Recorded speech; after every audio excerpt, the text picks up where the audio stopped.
Une des choses qu'on a appris, c'est que quand tu veux ce produit, en tout cas pour les gens qui sont intentionnistes en paid, quand tu tapes Funbox ou cabinet acoustique dans Google ou Work with Island, le produit tu le veux et tu le veux tout de suite. T'as une douleur et il faut qu'on y réponde. Donc le revers pour nous, c'est d'avoir toujours du stock pour pouvoir livrer nos clients rapidement.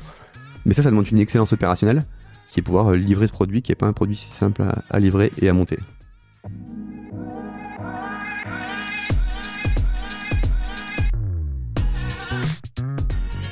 Bonjour, bienvenue dans Le Panier, le premier podcast e-commerce. Mes invités cartonnent et me livrent leurs secrets de réussite et les problèmes qu'ils ont rencontrés pour qu'on puisse, ensemble, apprendre à vendre mieux et plus. Mon engagement ici est simple, avoir une conversation sans filtre et sans faux semblant, et à ce que vous repartiez inspiré des succès, mais également des échecs, de mes invités avec les bons outils et les bons réflexes. Je suis Laurent Kretz, cofondateur de Cosa Vostra, agence digitale qui fait des sites incroyables et des strates de communication et d'acquisition sur mesure. On travaille pour des grands groupes comme pour des startups, en France comme à l'international, que ce soit pour lancer un site, refondre un e-commerce, développer un SaaS sur mesure, poser une strate de contenu ou repenser un business model. Contactez-moi sur lepanier@cosavostra.com ou LinkedIn et je me ferai un plaisir de vous répondre. Bonne écoute!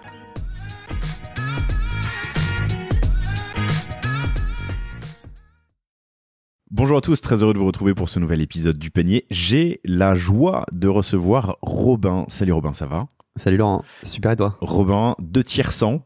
C'est ça. De plus loin Tiercent, H-I-E-R-S-A-N-T, si vous voulez l'ajouter sur LinkedIn, qui est le cofondateur avec Johan Paulin de Work with Island. Exactement. Et Work with Island, c'est quoi? Ce sont des salles de réunion insonorisées. C'est ce qui a fleuri dans beaucoup d'espaces de travail, cowork, ou même bureaux de manière générale. Au cours des dernières années, c'est ces petites salles insonorisées dans lesquelles, c'est petites ou grandes d'ailleurs, puisqu'il y a des salles de 4, dans lesquelles on peut aller passer des coups de fil ou travailler tranquillement et au calme. Est-ce que je l'ai bien défini? Exactement. Et pour imaginer tes propos, le produit le plus connu, c'est sûrement ce qu'on appelle la Funbox. C'est la petite cabine acoustique, une place.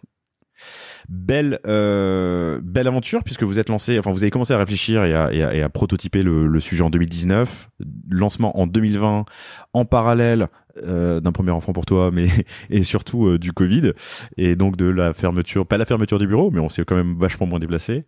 En 2022, vous avez vendu entre 2500 et 3000 cabines, ouais. C'est ça, hein. Ce qui est quand même énorme pour un CA à 7 chiffres mensuels. Et votre ambition en 2023, donc 3 ans après le lancement, c'est de faire entre 20 et 25 millions de CA. C'est une ambition, c'est un objectif atteignable? Ouais, nous on a toujours fait les chiffres qu'on a annoncés. En gros, si tu veux, nous, notre chiffre d'affaires, il est capé par notre capacité de production. Aujourd'hui, on produit ce qu'on vend. Donc en gros, on peut produire pour l'équivalent de 20-25 millions d'euros de cabines acoustiques et salles de réunion. Et donc c'est l'objectif qu'on a l'ambition de faire. Ouais. Formidable. J'ai envie de te poser plein de questions dans cet épisode. On va parler déjà de la genèse et du lancement, de la production, parce que vous produisez en France et c'est important pour vous. Et ça a surtout été, je pense, un facteur différenciant à l'époque Covid, post-Covid, quand les transports étaient plus compliqués, surtout quand les transports venaient de l'autre bout du monde. J'ai envie de parler de e-com, évidemment, on est là pour ça. Comment est-ce qu'on peut vendre en ligne? Est-ce qu'on arrive à vendre en ligne des produits qui coûtent entre 3 000 et 8 000, si je ne dis pas de bêtises? Entre 4 000 et 12 000 euros. Entre 4 000 et 12 000 euros pour la Quattro. Elle s'appelle la Quattro? Exactement. La Quattro, la Quattro. Solo, duo, Quattro. Exactement. Et un nouveau produit côte à côte. Twin. C'est la duo en version côte à côte. J'ai envie de comprendre comment vous êtes rentré sur ce marché et que tu me parles déjà de ce marché, parce que c'est un marché florissant, ou en tout cas il y a plein d'acteurs qui sont arrivés, qui existent, des gros acteurs internationaux installés, puis des plus petits acteurs. Donc comment est-ce qu'on rentre et comment est-ce qu'on évolue sur ce marché? Un marché qui a évolué aussi dans à la fois sa distribution, mais aussi son modèle tarifaire, puisque c'est des box qu'on peut acheter, mais à l'époque et maintenant des box, on doit pas dire des box, hein. On peut dire nous on appelle ça des Iceland. Des Iceland, des petites îles. Des petites îles. Donc on pouvait acheter, maintenant on peut les leaser. Aussi les leaser. On peut les louer potentiellement, tu m'en parleras. Et puis envie de comprendre la mission que vous êtes posée. Mais alors, dans le vif du sujet, puis on reviendra sur la genèse après, on peut vendre un produit à 4000 balles en ligne? On peut vendre un produit à 4000 balles en ligne. On en a déjà vendu, des vraies transactions e-commerce. Au tout début de la boîte, je me souviens, même dans les 6 premiers mois, on en avait fait une ou deux, où j'avais regardé mon associé à Johan, je lui ai dit, c'est un client que tu as signé parce qu'on vient d'avoir une transaction sur Shopify. Il me dit non, c'est pas moi. Hop, on va sur le back-office de Shopify, on voit une transaction. La vérité, c'est que c'est un épiphénomène, c'est très rare. parce que c'est un produit qui vaut assez cher, tu vois, c'est 4 000 € hors taxe, donc TTC c'est forcément c'est 20% de plus, puis t'as la livraison, blablabla. Enfin, c'est un produit qui est assez cher, c'est un produit qui est entre 4 et 5 000 € sur internet, et c'est assez rare de faire ce genre de transaction sur internet. Le seul exemple qu'on peut avoir, voilà, ça peut que tu vas acheter 5 ou 6 Mac sur Apple, et là oui tu vas le faire. C'est un acteur installé, je connais Apple, j'ai confiance. Exactement. Work with Island ou un concurrent, ça peut être. Et d'ailleurs la concurrence, ils vendent en ligne? Non, je pense qu'ils ont la même approche que nous. Enfin, je suis même sûr. On fait de la lead gen. Si tu veux, on fait venir des gens sur notre site par différents canaux. On leur fait télécharger un document qui s'appelle chez nous une fiche technique. C'est un document qui résume en gros le produit, son prix, sa taille, son insonorisation, enfin les caractéristiques techniques. Et suite à ce fichier-là, on rentre en contact avec nos clients. Et puis on leur présente les produits, on échange. Si tu veux, c'est un produit à beaucoup de benchmark. Comme c'est un produit qui a un certain coût, tu vois, 4 000 € au minimum. Quand tu cherches ce genre de produit-là, tu vas étudier le marché. Tu vas dire, je vais voir Work with Island, mais je veux aussi aller voir les 4 ou 5 autres compétiteurs pour voir quel est le meilleur produit. C'est pas un produit one shot que tu achètes comme ça, quoi. Tu vois, il y a un vrai benchmark du client, quoi. On sait que quand tu viens chez Work with Island, forcément, le client a parlé à nos 4 5 autres compétiteurs. Ok. Sur le premier achat. Sur le premier achat. Et potentiellement sur un rebuy ou un resell? Non, sur un rebuy. Parce que on en parlera plus tard, mais vous avez une part importante de. Une fois que tu as mis un pied dans la porte ou une île, une island chez ton client, tu en vends d'autres. Ouais, si le produit est bon, ce qui est le cas pour nous maintenant, et que tu as été bon sur la partie opérationnelle, parce que c'est un gros sujet chez nous les opérations, c'est un produit quand même qui fait entre 250 et 700-800 kilos pour les plus gros produits. Et puis qui est un peu volumineux. Qui est volumineux, enfin c'est pas un ordinateur quoi à livrer si tu veux, c'est pas automatisé comme quelqu'un qui vend des sneakers ou des ordinateurs sur internet. Nous il y a une vraie partie ops qui est complexe chez nous. C'est derrière la plus grosse team de l'entreprise aujourd'hui. Et donc ta question c'était est-ce qu'on peut l'acheter sur internet, est-ce qu'on le fait? Oui, non, pardon. J'ai perdu le fil. L'installation, la livraison mais oui, est-ce que tu peux l'acheter le rebuy, pardon. Voilà, le rebuy. Excuse-moi. Oui, si le produit est bon et que t'es bon sur la partie ops, tu reviens chez nous naturellement. Nous, à peu près 50% du chiffre d'affaires aujourd'hui de la société, il est fait par des clients existants. Ok. Et du coup, sur le rebuy, t'as pas plus de ventes en ligne? Non, pas spécialement parce que quand tu vas rebuy chez nous, tu vas recontacter le vendeur, le commercial chez nous. Et c'est avec lui que tu parles. Tu vois, si tu veux, nos commerciaux, ils ont un compte de clients, un portefeuille de clients chacun, et que même eux travaillent. Ils les relancent 6 mois après. Coucou, t'as bien aimé le produit? Est-ce que t'as besoin d'autre? Dans un sens ou dans l'autre. Des fois, c'est le client qui revient vers nous naturellement. Mais en tout cas, voilà, il y a un échange commercial. Si tu veux, on reste quand même dans du B2B. Même si l'approche qu'on a, elle est, en tout cas, dans la partie communication et marketing, extrêmement e-commerce. Tu vois, nous, notre play, c'est la transparence. C'est comme ça que vous êtes rentré sur le marché aussi. Exactement. C'est un produit transparent dans la manière dont on le fabrique. Donc tu vois, nous on fait en France avec des matériaux éco-responsables. On a un prix qui est transparent. Tu vois, notre prix il est clairement affiché sur notre site.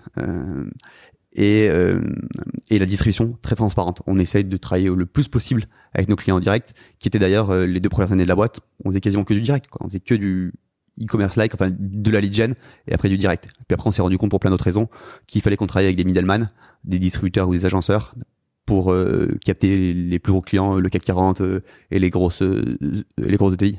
T'as des exemples de clients? Comme gros clients, tu vois, on a eu la chance de faire, on a fait le siège de L'Oréal à Levallois, qui était un très gros projet. On a fait Dalloz, c'est les livres rouges, ça c'est des gros clients de l'année dernière. Et puis là dans le pipe on en a plein, quoi. On travaille sur des gros volumes, j'ai quelques clients comme ça, mais après de manière épisodique, on a 30% du CAC 40 en clients. C'est des gens à qui on a mis entre une et 10 box, tu vois. On a fait Rimowa, qui est une filiale de LVMH, c'est les valises. Sûr, ouais. On a mis 10 cabines chez eux. Voilà, on a pas mal de clients du CAC 40. Ouais. Mais t'es entré par de la startup? Sur le marché? Ouais. 100%. 100%. Avec son associé. On venait de ce secteur-là, donc c'était naturellement, ça s'adressait aux gens qu'on connaissait. C'était nos potes qui bossaient en startup. Coucou, t'as besoin d'une box, tu m'en prends une. Enfin, c'était quand c'est lancé, quoi. Il y a 3 ans, tu vas avoir ton réseau, quoi. Et du coup, pour revenir à la transac en ligne, donc ça fait quoi? Quelques pourcents des ventes? C'est infime. Tu vois, ok. C'est infime. Et c'est pareil chez la concurrence? Ouais. Ok. Vous parlez avec la concurrence? Ouais. Okay. Bon, en tout cas, si tu veux, sur la partie qui est indirecte, qu'on fait maintenant de manière assez sérieuse, tu fais des salons. Tu vois, le gros, c'est Workspace à Paris le 4, 5, 6 avril. Donc là, tu as toute l'industrie qui vient. Donc c'est les Funbox, mais tout le meuble, tu vois, les Vitra, les meubles Gauthier, enfin les gros acteurs de l'industrie. Tout le monde, c'est la grande messe. Et donc tu vas sur ce salon-là, tu as tous les acheteurs, donc tu as tous tes compétiteurs. Et forcément, on se parle. On va sur leur stand, on va voir leurs innovations. Mais c'est super. C'est un marché qui est immense. Tu vois, il y a peut-être 50 000 cabines qui sont vendues par an dans le monde. Il y a peut-être 100 000 cabines qui sont vendues par an dans le monde, je pense. Ok. Tu vois, donc c'est c'est pas beaucoup si tu penses. Non, mais donc t'as quelques pourcents du marché, quoi. Ton objectif, c'est quoi cette année? On va faire entre 20 et 25, à peu près. Et en nombre de cabines? 4000 cabines, autour de 4-5 000 cabines. Okay. Mais nous, on pense que c'est un marché, en tout cas comme on l'a qui est extrêmement profond. On pense que la cabine, en tout cas une place, même 2 places, 4 places, on peut mettre dans tous les bureaux d'Europe. Tu vois, il n'y a pas de raison. En tout cas, dans toutes les villes d'Europe où le prix du mètre carré, où tu as une densité qui coûte cher, ça fait plus de sens ça fait du sens de mettre des produits comme les nôtres. Parce que tu as une thématique de gestion de ton espace. Est-ce que c'est un marché qui est assez récent? 10 ans. Ouais. Une fois que tout le monde est équipé. Ah, mais il y a de la place, hein. Tu vois, on a 1000 clients. Le leader américain a 6000 clients. Ça fait 7000 clients. Framery, le leader mondial, allez, il y a peut-être 10 000 clients. Donc ouais, il y a peut-être 50 000 entreprises équipées dans le monde. C'est rien. Si tu veux, nous, on pense que demain, quand tu vas prendre tes bureaux, tes tables, tes chaises, acheter tes Macs, en fait, tu vas prendre des salles de réunion en kit. Tu vas plus construire des salles de réunion par un cloisonniste. Qui est ton principal concurrent en fait aujourd'hui? Ouais, mon principal concurrent, si tu veux, c'est pas mes concurrents directs qui sont Framery par exemple. Ouais. Eux, ils me font du bien parce qu'il faut connaître mon produit. Ils font du marketing, donc il faut connaître le produit. Ils font de l'évangélisation et ça couvre le marché. Ouais. Et nous aussi on le fait d'ailleurs, mais on travaille pour tout. Mais mon gros concurrent, c'est la personne qui fait des cloisons dures. C'est comme toi, tu connais bien le sujet en e-commerce. Il y a 10 ans, quand tu voulais faire un e-commerce, t'allais faire un truc scrappy. Aujourd'hui, en vrai, tu vas sur Shopify direct. Il y a pas de ou PrestaShop ou Wix ou PrestaShop parce qu'il faut être un peu chauvin. Mais si tu veux, tu prends une solution sur étagère. Tu veux faire un système de paiement, tu vas chez Stripe ou tu vas chez GoCardless. Sûr, tu te casses pas la tête. Et nous, on espère que dans quelques années, le réflexe cloisonniste, en fait, ça sera un réflexe salle de réunion en kit et qu'on sera l'acteur principal en Europe en tout cas. On a des parcours un peu similaires. Toi, t'es grenoblois d'origine, ouais. C'est ça. Moi, j'ai fait mes études à Grenoble. J'ai vécu à New York, où j'ai rencontré ma compagne. Okay. Alors, vous êtes rencontrés avant, mais t'as vécu à New York avec elle aussi. Puis t'es rentré en France pour entreprendre. Moi, je suis rentré en France en 2009 pour entreprendre aussi. Enfin, pour continuer d'entreprendre. Marrant. Mais donc, t'es rentré de New York avec cette idée de boîte. Ouais. T'es allé j'ai eu lorsque tu vivais là-bas. Ouais, en gros, j'avais une boîte avant dans le logiciel qui a pas du tout marché. Et j'avais plein de petites cases à cocher dans ma tête qui me disaient si je relance un business, il faut que ça marche. Je peux pas me planter 2 fois de suite parce que déjà financièrement, j'ai la chance d'avoir une femme qui m'a financé pendant quasiment 10 ans. C'est un truc exceptionnel. Ça aussi, c'est un truc de fou. Oui, ça aussi, c'est un point commun. Voilà, tu vois, genre ma femme, elle s'appelle Charlotte, elle m'a financé pendant 10 ans. Tu vois, elle m'a fait sortie d'école, je travaillais 2-3 ans, de 2018 jusqu'à 2023, 2022, elle m'a financé quoi. Et donc je me suis dit, je relance un business, il faut que je fasse quelque chose qui marche, un truc. Donc le logiciel, je savais que c'était compliqué. Avant que ça marche, t'es obligé de passer par une étape levée de fonds. Enfin, c'est compliqué. Ça a peut-être changé aujourd'hui. T'as plus en plus de boîtes bootstrap, tu vois, des indie founders, voilà, solo founders qui. Mais je pense que ça ils sont très visibles ces gens-là sur les réseaux, mais je pense que quelques-uns sont très visibles. Voilà, quelques-uns sont très visibles. Et donc t'as l'impression que tu peux y arriver à faire un business SaaS où tu fais 20 000 euros de MMR tout seul et tu fais 200 000 euros par an. Mais la vérité, c'est qu'il n'y en a pas beaucoup qui. Enfin, moi, ce que je pense que c'est des gens très visibles, mais il n'y a pas beaucoup qui en vivent vraiment. Donc je m'étais dit business. Enfin, les business, je vais faire un business en ligne, c'est sûr. Et j'avais vu ce truc de box. En fait, j'avais vu que le marché du mobilier de bureau il bougeait. C'était l'époque où j'habitais à New York. C'était l'époque où WeWork, c'était. Tu vois ce que c'était quoi, c'était un truc de fou, tout le monde parlait que de ça. Je m'étais dit il y a un sous-jacent, si ces gros business là ils explosent, il va y avoir des sous-jacents qui vont grandir avec. Et puis j'avais vu ce truc de box, donc tu vois, on avait regardé les box, on avait regardé les standing desks, on s'était dit en fait il y a tout le mobilier de bureau va être réinventé et pourquoi pas avec les box. Puis les box ça cochait pas mal de cases, il y avait pas vraiment d'offres en ligne, c'était pas transparent, c'était un gros panier moyen. Il y avait des acteurs français ou pas? Oui, mais pas sur le modèle qu'on avait qui était en ligne. Il y avait des acteurs historiques qui sont très gros, qui sont des super belles boîtes, mais pas sur notre modèle là. Et puis après, tout de suite, quand j'ai décidé de boîte, je me suis dit, il faut que je le lance à quelqu'un. Immédiatement, je pense à ce gars qui a mes potes d'enfance, un de mes meilleurs potes qui s'appelle Yohan. Parce que moi, j'avais appris dans ma première boîte les trucs sur lesquels j'étais fort ou pas fort. Tu vois, je savais que le parti commercial, c'est pas mon truc, quoi. Tu vois, enfin, en tout cas, je savais que lui était une machine sur ça. Et donc, direct, j'ai dit, bien, ce truc de box, c'est super, c'est un truc transnational, il faut être bon en sales. Bim, je l'ai appelé.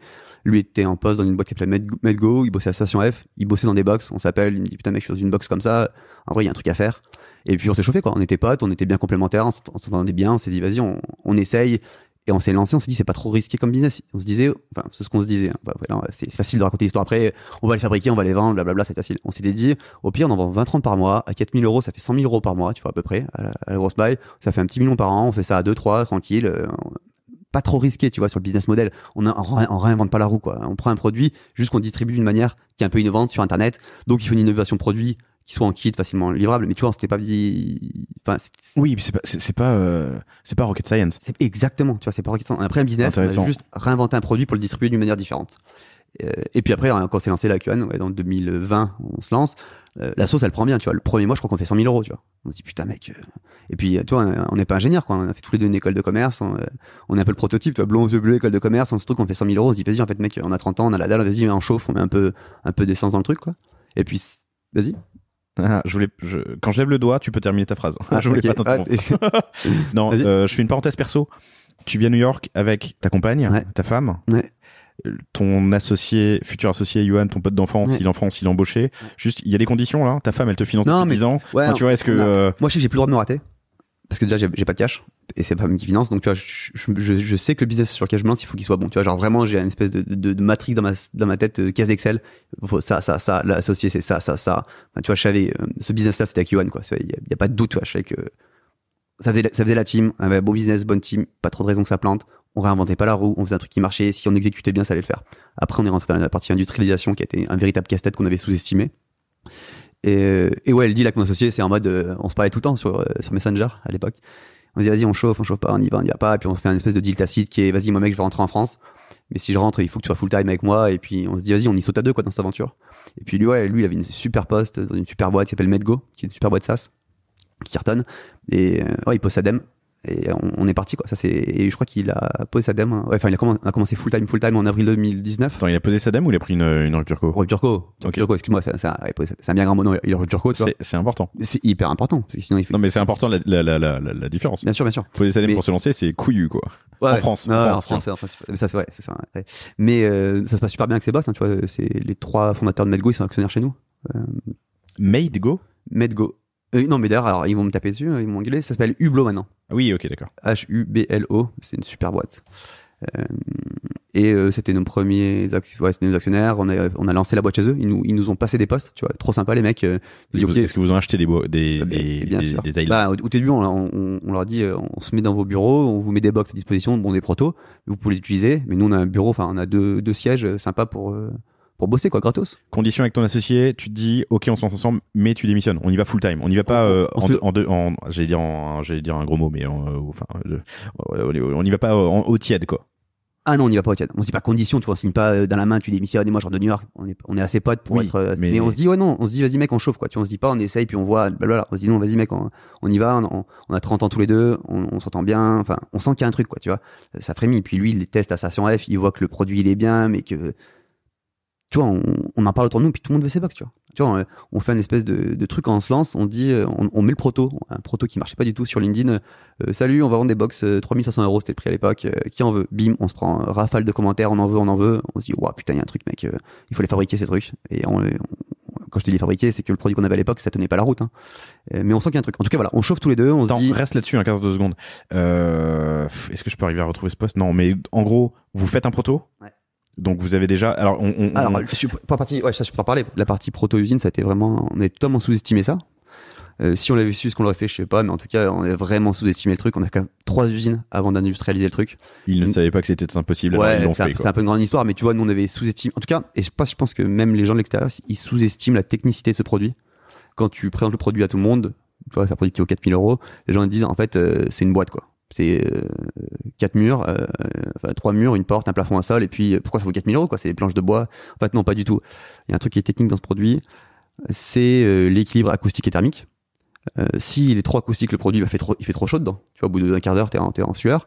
Mais le revers de la médaille, c'est que si tu le ventiles trop, et ben tu casses l'acoustique. Donc t'as un équilibre à trouver. À cela, t'ajoutes le fait qu'il faut le faire en kit, parce que nous, notre innovation, c'est d'être très fort en logistique, tu vois, de pouvoir le shipper très loin. Enfin, en tout cas, quand c'est lancé, on était quasiment les seuls à le faire en kit comme ça. Donc tu fais du kit, de l'acoustique. À ça, tu rajoutes le fait qu'on n'avait jamais mis le pied dans une usine. Enfin, tu vois, on s'est lancé un peu dans un truc qu'on connaissait pas du tout.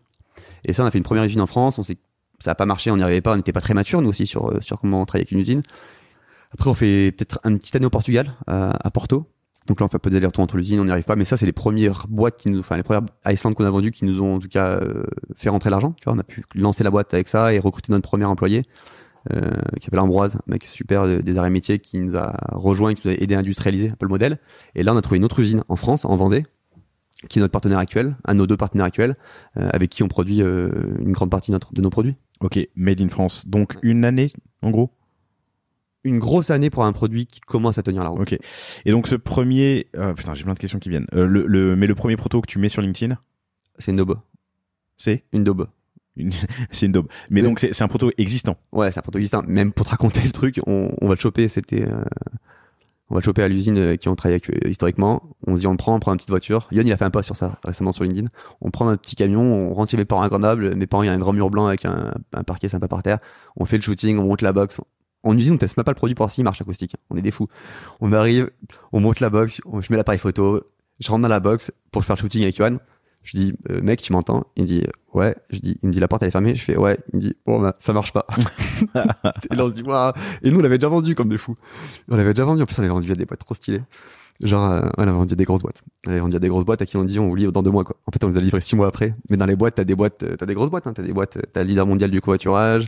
T'as des plus gros cabinets de conseil en stratégie. T'as des clients, c'est des sérieux, tu vois. Et qui on dit, bah, en fait, on va pas vous livrer demain. On va vous livrer dans quelques mois. Donc là, on se met en panique. On arrête avec l'usine française, on sent qu'on n'y arrive pas. On va au Portugal, on trouve un mec, on sort quelques produits, je sais pas, peut-être une petite centaine, ou 50, 100 produits, je sais plus combien. On en a fait au Portugal exactement. Mais ça nous sauve. Ça nous sauve. Et tout de suite, là, avec l'argent qu'on gagne, on se dit, en fait, on n'est pas des ingénieurs et on recrute un mec qui est bon. On trouve ce gars qui s'appelle Ambroise, qui nous aide à rebosser le produit et à l'industrialiser en France. Et là, ça commence. Et là, je dirais que c'est début 2021, parce qu'avant, il y avait le Covid.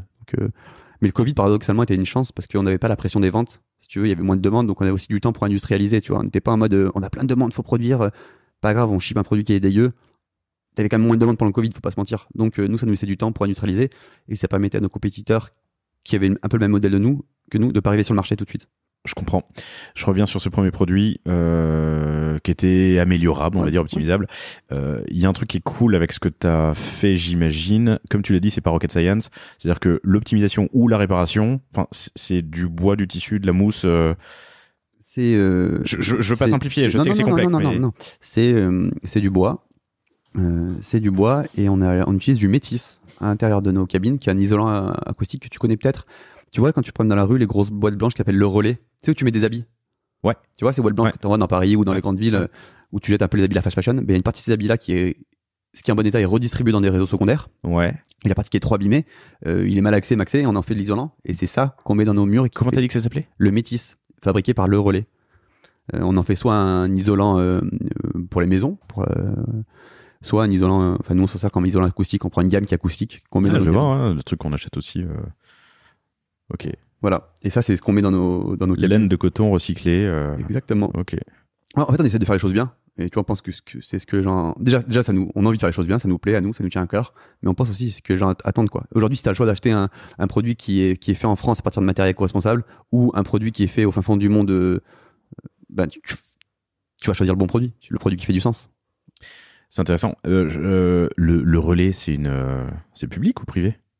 C'est une ESAT, je crois. Je sais pas, je vois pas le statut. relais.org. C'est intéressant parce que du coup, le métis c'est un matériau déposé sur lequel il y a du business fait. C'est très intéressant. Je creuserai, je sais pas. Ah, il faut.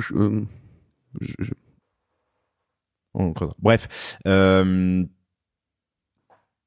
Un petit tour de marché, si tu veux bien, qui existe en 2019, qui existe aujourd'hui? Qui existe en 2019, un gros compétiteur américain qui a fait un peu la preuve de concept, tu vois, franchement, quand c'est lancé, moi j'étais aux US, ils sont New York, les mecs qui ont lancé ça. Mais j'avais pas vu leur truc, j'avais juste j'avais même pas vu, je sais pas si j'ai vu en rentrant en France, j'ai dit, c'est Diacon, putain, ils ont le même modèle que nous, cool et pas cool, moi je t'avoue, ça me stressait un peu. Mais bon, après il faut l'exécuter, donc on s'est pas posé la question, de toute façon on était lancé, donc un gros américain, le leader mondial c'est Framery. Franchement, c'est des produits c'est la Rolls-Royce du produit, c'est un très très beau produit, très haut de gamme, que tout le monde connaît, c'est vraiment eux qui ont fait connaître le produit. Et puis après, tu as plein d'acteurs comme nous qui font entre 5 et 30 millions d'euros. T'as un acteur allemand, t'as un ou deux acteurs anglais, t'as nous en France. Et ça, tu le regardes quand? Tu le regardes avant de te lancer? Tout de suite. Okay. Moi, par contre, ça c'est un truc. Avant, j'avais bossé en fond, quand j'avais bossé un peu en banque. Et ça, j'avais tout de suite une analyse très claire des marchés, qui était qui faisait quoi. Mais il y a des trucs sur lesquels on n'était pas clair, tu vois. Il y a des trucs où je me dis, non, mais on manquait de maturité de fou, quoi. Historiquement, on faisait que du direct, que du internet, quoi, des clients sans middleman, sans intermédiaire. Et on se disait, on travaillera jamais avec les intermédiaires. Parce que sur un modèle à monter soi-même. ouais, sur un modèle à monter Donc soi-même. t'avais pas besoin d'un réseau d'installateurs. Ouais, exactement. Moi, je te livrais une palette 80-120, la classique. À 250 kilos, quoi. Ouais, en bas de chez toi, mais chaque mur est pas trop lourd. Tu vois, Oui, le mur bien fait sûr. 40 kilos, donc tu le montes. Je te livre en bas de chez toi, tu le montes et voilà, quoi. Ça coûte 3500 balles. T'as une salle de réunion en plus, livré en 10 jours. Mais maintenant, on se rend compte, en fait, c'est là qu'on se dit qu'on manque un peu de maturité. Quand t'es une entreprise, tu t'en fous de payer 400 balles pour monter ta box, quand tu vas payer 3500 ou 4000 euros. Et donc ça, voilà, maintenant le montage est obligatoire. Puis même pour des questions d'expérience client, ça roule tellement bien les ops chez nous que t'es livré, on te monte la box. Enfin, genre, là, tu la commandes, on est vendredi, tu la commandes aujourd'hui, je t'en livre une mercredi, jeudi prochain, elle est montée, livrée, nickel. En interne? C'est toi qui fais l'installation livraison? Non, on est des sous-traitants. Des sous-traitants pour la livraison et l'installation. Ouais, c'est des livreurs monteurs. D'ailleurs, ce qui est une complexité, c'est que t'as beaucoup de livreurs, tu as des gens qui. Ouais. T'as beaucoup de monteurs, mais t'en as pas qui font les deux, c'est ça? Exactement. Et toi, t'as envie d'avoir une expérience client qui soit cool. T'as pas envie de livrer ton produit en bas de la porte et puis que t'as tes monteurs qui arrivent 3 heures après. Ça nous arrive sur des gros projets, ça peut nous arriver de manière épisodique. Mais nous, ce qu'on aime bien, c'est le livreur monteur. Parce que le client, il est comme un fou, quoi. Et du coup, il faut les former. Il faut les former, mais c'est là. Tu bosses avec qui? On bosse avec plein de prestats. Il y a plein de prestats. Mais c'est là où ce qui est cool d'avoir conçu ce produit pour le monter soi-même. Tu vois, c'est là qu'on a appris de faire un produit qui soit extrêmement simple à monter. C'est qu'en fait, comme s'il est simple à monter pour toi, il est simple à monter pour tes monteurs. Oui. Tu vois ce que je veux dire? Ouais. Donc en fait, le produit il est simple. En vrai, nous on est rodé, c'est notre produit, mais nous on met une box solo 10-15 minutes à la montée. Nos monteurs peut-être 30 minutes. Le plus long en fait, c'est la manutention. C'est garer le camion en bas de l'immeuble, descendre la palette sur le trottoir, monter les étages. Si t'as pas d'ascenseur ou que l'ascenseur est pas assez grand, enfin, tu vois, c'est la manutention, enlever les emballages. Le montage en soi, c'est. Sur une solo, t'as combien de pièces dans une boîte? Dans une boîte, t'as 3 murs, une porte, un toit, un sol. Et après, ça, c'est des pièces, des pièces déjà assemblées. C'est 6 pièces, si tu veux. Ouais. Enfin, 7 avec une tablette, d'ailleurs. Et puis, c'est 10 vis devant, 10 vis derrière, 4 vis sur la tablette. T'es sur un modèle. Donc, vous lancez, vous trouvez finalement le bon partenaire. Tu lui achètes du stock ou tu produis que quand t'as vendu? Au début, on fait la commande. Mais on sait à peu près notre pipe, tu vois. On sait qu'on va passer, je sais pas, entre 20 et 100 box par mois au tout début. Et donc, on dit, le mois prochain, il m'en faut 50. La réalité, c'est qu'on demandait toujours plus parce qu'on savait que la demande, elle était dingue, tu vois. Donc, t'es sur un modèle où le client paye avant, quoi. Ouais. Au tout début, c'était trop beau le modèle. Mais attends, quand tu vends en pro, t'as des règlements? Ou tu demandes un règlement immédiat? Non, en pro, on demande un compte. Mais en direct, on demandait à nos clients de nous payer direct. On demandait, par exemple, si t'es une startup, on dit, tu me payes maintenant et je te livre dans 4 semaines. Donc j'avais un peu j'étais en BFR négatif. C'était trop cool le modèle. Mais après, quand on est là-dedans. Et ça marchait. Moi, en général, enfin, quand je commande, j'ai toujours un délai de règlement, quoi. Ah ouais, non, ça t'imposait un règlement immédiat. Okay. Ouais. Après, plus on a grandi, plus c'était dur de le faire. Mais si tu vois, au tout début, peut-être la première année, on arrivait à le faire dans la grande partie des cas. Et maintenant, comme on est dans une dynamique, on essaie d'être un e-commerce like, en tout cas pour nos clients en direct. Il faut qu'on ait du stock, tu vois. Et moi, il faut que tu puisses venir sur mon site. En plus, je t'ai payé, moi, je t'ai acheté sur Google, quoi. Tu me coûtes cher à acquérir. Il faut que tu puisses te livrer dans 10-15 jours, quoi. Et donc aujourd'hui, on a une thématique de faire du stock parce qu'on a une des choses qu'on a appris, c'est que quand tu veux ce produit, en tout cas pour les gens qui sont intentionnistes en paid, quand tu tapes Phonebox ou cabine acoustique dans Google ou Work with Island, le produit, tu le veux. Et tu le veux tout de suite. Tu as une douleur, il faut qu'on y réponde. Donc, le revers pour nous, c'est d'avoir toujours du stock pour pouvoir livrer nos clients rapidement. Mais ça demande une excellence opérationnelle qui est pouvoir livrer ce produit qui n'est pas un produit si simple à livrer et à monter. Ok. Et donc, ce modèle de BFR inversé a totalement arrêté. A changé, surtout parce que... Non mais c'est intéressant, ton apprentissage, c'est il y a un pain point, il faut y répondre tout de suite, quoi. Ouais. Non, et puis surtout, on s'est vu que un des trucs qui faisait qu'on gagnait des deals, c'était le lead time. Il y a des gens qui sont prêts à payer. Enfin, tu vois, c'est le lead time. Le lead time, c'est le temps entre la commande et la livraison, tu vois.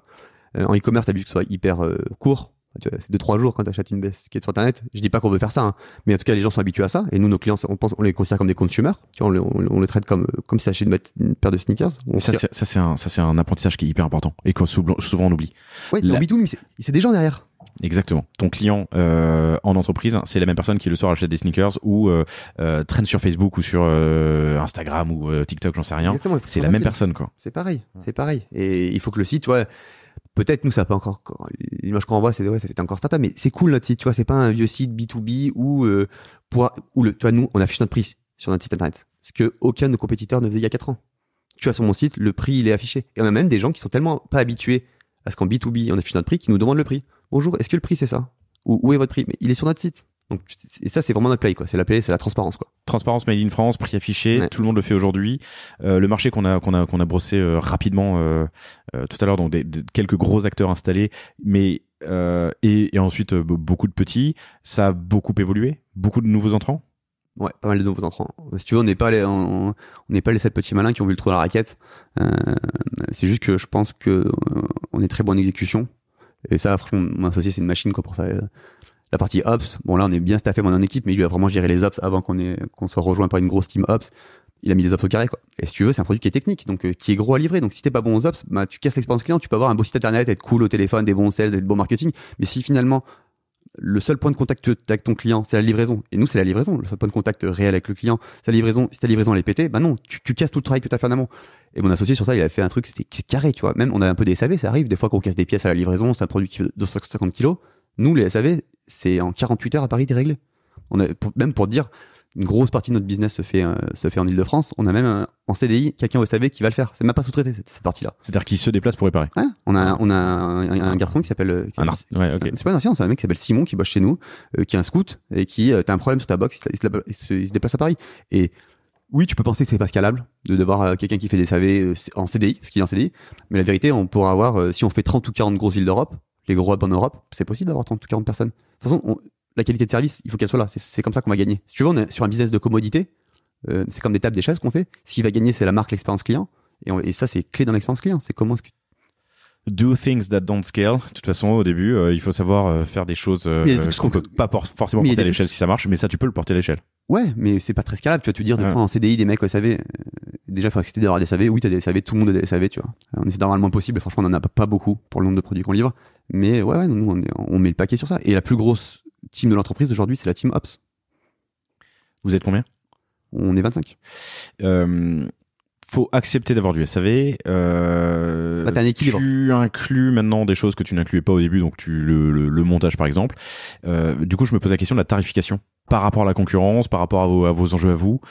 Comment est-ce que tu l'as fixé ? Tu dis Framery, c'est beaucoup plus cher, par exemple. Deux fois plus cher que nous. Il faut être transparent. C'est un peu mieux que nous. C'est 20% plus cher, mais c'est 2 ou 3 fois plus cher. Attends, c'est Framery, tu vois, une box Framery, il y a pas de prix public, hein, bien sûr, Framery. C'est pas tout le même business. T'as dit 20% plus cher ou 2 à 3 fois plus cher? 2 à 3 fois plus cher. Framery, c'est entre, allez, non, j'exagère. C'est 2 fois plus cher. C'est 8 000 €, on va dire. Et nous, on a 4 000 €. 8 000 € la solo. Ouais. Mais c'est pas 2 fois mieux. Non, c'est un peu mieux. C'est un peu mieux. Si tu veux, ouais, sinon, c'est un peu mieux. Ok. Et donc comment vous avez fixé le prix? T'as fait ton étude de marché? Franchement, on a regardé un peu le prix des concurrents qui était un peu sur notre modèle à nous. On a vu qui n'était pas affiché, donc t'as fait des demandes de devis. Nous on a nos prix de prod. Tu vois, on a un prix de prod. On sait combien on achète notre produit en usine. On s'est dit qu'il faut faire un fois X sur ce produit-là pour vivre. Ce qui est cool, c'est que en fait, si tu veux, en pourcentage de marge brute, on est assez dans les standards de notre industrie. Mais en valeur absolue, on est beaucoup. C'est intéressant parce que comme on fait un produit qui vend 4 000 €, si tu veux, quand tu fais X% de marge brute sur 4 000 €, c'est pas quand tu fais X% de marge brute quand tu vends une chaise à 200 €, tu vois. Ouais. Mais par contre, on restera sur ce produit-là. Tu vois, on fera jamais d'autres produits. Ce qui était pas du tout notre. C'est-à-dire. On fera toujours la cabine acoustique. Oui. Ok. Mais au tout début, quand on s'est lancé, on s'est dit, on va faire, mauvais exemple, le made.com du mobilier de bureau. Tu vois, on s'est dit, vas-y, en fait, il y a un modèle e-commerce à faire. Pour le nouveau mobilier de bureau qui va être inventé. Tu t'es dit, regarde, franchement, tu vas acheter des chaises, tu vas acheter du mobilier pour ton bureau, tu vas aujourd'hui, tu vas sur Ikea, tu fais des trucs comme ça. Il n'y a pas de truc. Ouais, mais j'ai pas de pain. T'as pas de. Oh, bah, ouais, mais tu vas acheter des bureaux, des chaises, tu fais quand tu vas chez Ikea pour ton bureau. Ouais, mais c'est pas dédié pour. Regarde, il y a pas de passe-câble sur cette table, tu vois. On l'a fait nous-mêmes. Ouais, tu vois, mais normal, c'est ce que tout le monde fait. Mais si tu vas acheter une vraie table de bureau, voilà, tu me montres un magnifique table artisanale, mais ce qui fonctionne. Mais en gros, c'était lancé sur ce truc-là. On s'est dit, on lance les cabines, et puis si on voit que le marché est pas assez profond, ça marche pas assez bien, on fera d'autres trucs dans l'univers du bureau parce qu'on pense que le bureau il doit être réinventé. Et tu vois, le bureau, en tout cas, je pense qu'il change totalement. Les gens qui font des bureaux aujourd'hui, ils ont une approche produit du bureau et ils ont pas une approche pure asset. Tu vois, c'est le plus gros asset du monde de l'immobilier. Et ceux qui gagnent aujourd'hui, c'est ceux qui transforment le produit en bureau. Et donc, t'as les Morning, Deskeo, Snapdesk, etc. Enfin, qui transforment le produit en bureau, quoi. C'est intéressant ce que tu dis, le made.com du bureau. Non, on a oublié, on le fera jamais. Vous le ferez jamais, vous resterez sur la box. On parlait de tarification. Tu dis plein de choses. Attends, c'est quoi? Je vais me les noter. C'est intéressant parce que effectivement, nous on va chez Ikea quand il faut acheter des chaises, les bureaux on les a fait nous, enfin c'est du sur mesure, pas celle-là, celle chers auditrices, chers auditeurs, celle là où on enregistre, c'est une table Ikea. C'est magnifique. Qui marche et qu'on a transporté 3 fois ou 4 fois depuis nos premiers bureaux. Donc ça marche. Est-ce que et Ikea s'est vachement lancé sur le mobilier de bureau. Est-ce que Ikea va faire des cabines acoustiques demain? C'est un vrai point. Alors, ce qui est très marrant, à ce moment-là, quand on allait au Portugal, il y a longtemps, 3 ans, enfin, il y a longtemps. Pour nous, c'est il y a longtemps, 3 ans. Quand on allait au Portugal, quand on est dans le petit du Portugal, on passait devant l'usine Ikea. Il y a une usine Ikea à 5 km de notre petite usine. Donc, c'était une petite usine familiale. Il y a une usine Ikea, tu vois, qui produisait à Porto, à côté de là où on allait, tu vois. Non. Et je vais te répondre à ta question. Et peut-être que je me trompe, hein, j'en sais rien, mais c'est aujourd'hui, ils font des enceintes. Enfin, avec Sonos, mais, tu vois. Peut-être que je me trompe, hein, c'est ma vision du truc, et peut-être que et en fait, je ne connais pas grand chose dans l'industrie, mais en tout cas, de ce qu'on pressent, c'est que notre produit, il n'y aura pas d'industriel qui pourra le faire parce qu'il est pas trop complexe, mais tu as beaucoup de matière dedans. Tu as de l'électricité, des ventilateurs, de l'éclairage, tu as du bois, tu as du verre, tu as l'isolant acoustique, tu as plein de choses. Ikea, il fait de l'aggloméré, il découpe des planches de bois qu'il assemble avec des vis et du plastique, tu vois, ça reste très standard. Nous, notre produit a une certaine technicité, ce qui fait qu'il est pas, oui, vous pouvez le faire si vous voulez, mais je sais pas si c'est stratégique d'aller sur des produits qui nécessitent tant de manœuvres. Nous, si tu veux, on a un modèle qui est totalement industriel, mais c'est pas des machines qui fabriquent nos cabines, c'est des humains. Oui, et puis c'est un modèle, tu dis 100 000 boîtes par an, ça fait un modèle... Ah non, franchement, je pense que combiné, le marché, il peut faire 1 milliard de CA dans pas longtemps. Hein. Ah non, franchement, le leader mondial, il fait 300-400 millions, hein, Framery. Ok, c'est un gros truc. Ça peut intéresser un gros. Ouais, 300-400 millions Framery, les Américains, ils ont fait 100, les Américains, ils ont annoncé 100 millions cumulés l'année dernière. Les Américains, c'est qui? Les acteurs américains? Ouais, les acteurs américains. 100 millions de chiffre d'affaires cumulé. Mais tu m'as pas dit que Framery faisait 300-400 millions? Ouais. Il est pas américain? Non, excuse-moi, il est Nordics. Ah, autant pour moi. Framery et Nordics. Bon, en tout cas, il est pas américain. Non, et les Américains, les Américains ont annoncé 100 millions cumulés. On est déjà à 500 millions, plus vous, 525 cette année. Non, mais on est petit, mais non, mais en tout cas, c'est un très gros marché. C'est un marché qui va, si tu veux, qui connaît ce produit-là? Toi, moi, oui, parce qu'on est à Paris, start-up, digital, blablabla. Mais le commun des mortels, en tout cas, nous, ce qui est notre ambition, c'est d'équiper toutes les PME et toutes les ETI d'Europe. Ils connaissent pas ces produits-là. Moi, je suis de Grenoble, j'en parle à mes amis grenoblois qui travaillent dans l'entreprise, ils connaissent pas ce produit. Tu vois, ils connaissent pas parce que si moins de pression du mètre carré, mais en tout cas, ils ne le connaissent pas et ils ont la douleur. En gros, nous, si tu veux, on vend un produit, tout le monde a la douleur, mais personne ne connaît le pansement. Tu vois, on a tous le symptôme, mais on n'a pas le remède, quoi. Ouais, voilà, c'est ça, tu vois. Et tout le monde n'a pas cette salle de réunion ou pas assez de droit pour faire des calls. Et même à Paris, le nombre de personnes qui passent des coups de téléphone dans les WC ou qui vont sur le trottoir pour appeler. Ça, c'est parce qu'il y a beaucoup de fumeurs. Tout à fait. Ou tu as déjà vu l'image de la salle, la boardroom ou la grande meeting room de 8-10 personnes monopolisée par une ou deux personnes. Ouais. Au prix du mètre carré à Paris. Non. Et ça fait bien chez les autres. Ouais. Je reviens sur la tarification parce que j'avais d'autres questions qui venaient. T'as pensé, donc, vous vous lancez tout de suite avec une approche D2C, direct to consumer, donc vous parlez à votre consommateur final, vous fixez un prix qui vous semble raisonnable. À ce moment-là, tu penses pas à distribution.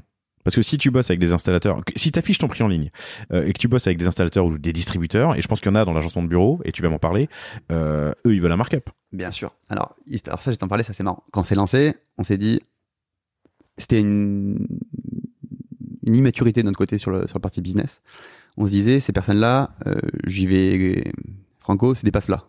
En gros, ils ont des clients, ils vont filer notre email, et puis en fait, nous, on fabrique, on livre, on s'embête à tout faire, et puis eux, en fait, ils prennent un markup de 25-30%. On voyait pas la valeur du truc. Puis finalement, petit à petit, t'as des intermédiaires qui t'appellent, des agenceurs, des distribs qui disent, ah, j'ai un gros projet là, je peux te prendre 50 cabines. Tu te dis, ah putain, 50 cabines, mes clients, j'ai payé un peu cher sur Google, tu vois, tu fais tes maths, tu te dis, moi, c'est pas si peu rentable de travailler avec ces gens-là. Donc, on a sorti une offre pour ces gens-là, parce qu'on n'est pas débiles, tu vois, on écoute le marché, on écoute nos clients. Donc, on sort une offre pour ces gens-là. Mais t'es obligé de prendre le markup sur ton prix. Ah, bien sûr. Mais si tu veux, c'est que ils font du volume, ces gens-là. Ouais. Moi, mais mon client PME ETI classique, moi, de tous les jours, il me prend entre 2 et 15 box. Lui, il peut te prendre entre 20, tu vois, on a fait des deals à 200 box, tu vois. On a fait le siège de Levallois-Perret, de L'Oréal. Ouais. Là, on fait quasiment à 170 cabines, je crois. 170 cabines. Et ça, jamais. Mais via un installateur, tu peux pas le faire toi-même. Exactement. Et la raison business qui est là, elle est que quand L'Oréal ou un grand groupe, il prend ses bureaux, il va pas s'amuser à acheter chez cabine chez Work with Island et ses pieds de table chez mon copain Mathieu Tipto. Et puis c'est même pas lui qui fait le. C'est pas lui qui le fait. Il y a quelqu'un qui fait tout pour lui. Il y a un middleman. Il va pas s'amuser à parler à tous ses petits fournisseurs, tu vois. Donc avec ces intermédiaires là, on peut travailler avec les grands groupes. Mais on fait aussi des grands groupes en direct. Si tu veux, la thématique, elle est plutôt sur... Non, mais surtout que là, 170 cabines ou 200 cabines chez L'Oréal, c'est pas L'Oréal qui le fait. Ils ont, j'imagine, un cabinet d'architecture à l'intérieur, et ensuite un distributeur, des installateurs. Bien sûr. Mais ce qui pose quand même problème, ça c'est un truc qui nous arrive assez souvent, c'est que comme on affiche notre prix, si tu veux, t'as des distributeurs qui historiquement ils proposaient des produits genre du framery. Il va appeler son client, qui bosse depuis 15 ans, il fait ses bureaux depuis 15 ans, ça roule bien. Ouais, salut Toto, je te vends du framery, super, 8000 balles, ok. Mais depuis qu'on existe, en tout cas que notre typologie de société existe, transparent sur le prix, le client il va taper dans Google le cabinet acoustique, là bim, nous on paye, on est très fort sur le digital, on sort, là il rappelle son distrib, lui dit en fait Coco, tu mets une cabine à 8000, il y a une fabriquée en France qui a l'air cool, en plus on a 1000 clients, tu vois, on met en gros les logos sur le site, il dit attends, je comprends pas, il y en a une à 8000 que tu me vois là, je vois pas le prix, je sais pas du tout sur ton prix, j'envoie une à 4000 en ligne, fais quelque chose. Donc là t'as le distrib qui nous rappelle, et qui nous dit ouais je peux distribuer vos produits s'il vous plaît, et puis là voilà on rentre dans un truc comme ça, on pourra jamais travailler avec tous les distributeurs, parce que c'est pas possible, tu vois, de le faire, parce que nous on a envie quand même de faire beaucoup de direct, mais je dirais qu'on a fait une bonne partie de notre chiffre d'affaires avec de l'indirect. Donc une certaine immaturité au départ, ou en tout cas vous avez avancé. C'est qu'on savait pas, tu vois, quand tu rentres dans un marché, franchement on n'y connaissait rien. Le marché c'est quand même le mobilier de bureau, hein, tu vois, on n'y connaît rien, c'est un vieux marché, on n'y connaît rien, nous on a fait bah, tu vois, on vient pas de ce secteur là quoi. Donc on sait pas. Les bureaux sont devenus cool en 15 ans. Trop cool, bah depuis 3-4 ans, en fait le bureau il a tu vois, l'immobilier c'est le plus gros asset du monde. Il a pas bougé depuis 20 ans, c'était une commodité, c'était le produit numéro 1 des financiers, c'est un truc, c'est hyper liquide, tu connais le prix à l'instant T. Là, le produit, il se casse la gueule, ce produit-là, l'immobilier, on le voit en ce moment. Et en fait, ça devient un produit, il doit être packagé. Un produit, c'est un offre, un prix, une marque, tu vois. Tu vas chez Desquio, t'as pas la même expérience que chez Morning. C'est un autre branding, c'est une autre manière de faire du bureau. Et ça devient un bureau. Et qu'est-ce qui fait un bureau? Bah, dans le bureau, t'as plein de sous-jacents. Et nous, on est un de ces sous-jacents-là. Donc, on est pas, je sais pas porté par la croissance, mais si, c'est des gens qui ont travaillé, qui grandissent, qui ont compris que le bureau de demain, bah, il sera pas comme le bureau, les faux plafonds blancs et les moquettes grises, c'est 90% du marché aujourd'hui. Mais on pense ça va disparaître petit à petit. Au fur et à mesure. On revient dans la distribution sur la distribution dans une seconde, mais juste sur la tarification, ce prix juste, alors que Framery est 2 fois plus cher, tu t'es pas dit, j'ai l'impression en ce moment que tu lances un produit, autant faire directement, pas du luxe, mais du premium. Tu vois, tu peux faire, tu vas chercher un peu plus loin sur les matériaux, sur les finitions, et tu fais un x2 sur le prix, alors que tu as fait un fois 1,5 sur la prod. On pourrait effectivement, c'est une question de stratégie, mais nous on pense que le marché qu'on veut adresser, c'est la PME et le TI. C'est le marché, le tissu économique, en tout cas en Europe, il est là. Ouais. Et la PME et le TI en province, elle connaît pas mon produit. La première fois que tu achètes un produit, est-ce que tu as envie de mettre 12 000 balles ou 8 000 balles dans une cabine? Non, tu vas acheter un produit un peu plus accessible. Je dis pas 4 000 euros, c'est pas cher, mais on pense que c'est plus accessible qu'un produit Framery. Et puis surtout, ce qui est différent dans le produit, c'est que nous, on affiche notre prix. Nous, on est tout de suite en confiance avec toi. On t'affiche le prix. On fait pas un prix à la tête du client. Je dis pas que nos concurrents font ça, hein, pas du tout. Non, mais tu pourrais afficher un prix 2 fois plus cher. Oui, je pourrais afficher un 2 fois plus cher, mais à ce prix 2 fois plus cher, tu vas chez mon concurrent Framery parce qu'il a un produit qui est un tout petit peu mieux que moi. Oui, non, mais pardon, en termes de positionnement, tu peux aussi faire un... Oui, on pourrait vendre plus cher, mais on pense que c'est le bon prix. En tout cas, c'est le prix, c'est un prix de marché. Et aujourd'hui, on pense Il a changé depuis le début? On a des nouveaux entrants qui sont moins chers que nous, qui sont sur un modèle qui est autour de 3 000 euros. C'est pas la même qualité de produit, tu vois. Et qui peut, avec ce pricing-là, peuvent faire que du direct, parce qu'à 3 000 euros, faire de l'indirect, c'est refaire un markup pour un distributeur sur un prix à 3 000 euros. C'est dur, je pense, financièrement. Et donc, je pense que c'est les gens qui font principalement du direct, les gens qui sont sur ce play-là. Et vous, votre prix, il a pas changé depuis le début? Si on était à 3 500 euros avant, et là on est monté à 4 000 euros. Ok. Mais parce que la raison, c'est que le produit en qualité, il est monté, quoi. Ouais, franchement, c'est une bombe, le produit, quoi. Tu vois, on a mis très longtemps à faire du produit, tu vois. Enfin, moi, en tout cas, j'étais super exigeant sur ça, vraiment pointueux. Mon associé qui est plutôt, je sais pas qui va le faire tout de suite, mais lui, c'est un mec, c'est une brute d'exécution. On lançait. Moi, j'étais toujours, non, il faut finir ça. Je suis un peu là, on se complète bien sur ça, tu vois. On a un bon équilibre exécution ouais, on se complète bien sur ça. Et là, vraiment, on est fier du produit. Le produit, c'est une bombe, tu vois. Et de toute façon, si c'était pas une bombe, on le vendrait pas à L'Oréal, on le vendrait pas au gros du CAC 40, tu vois.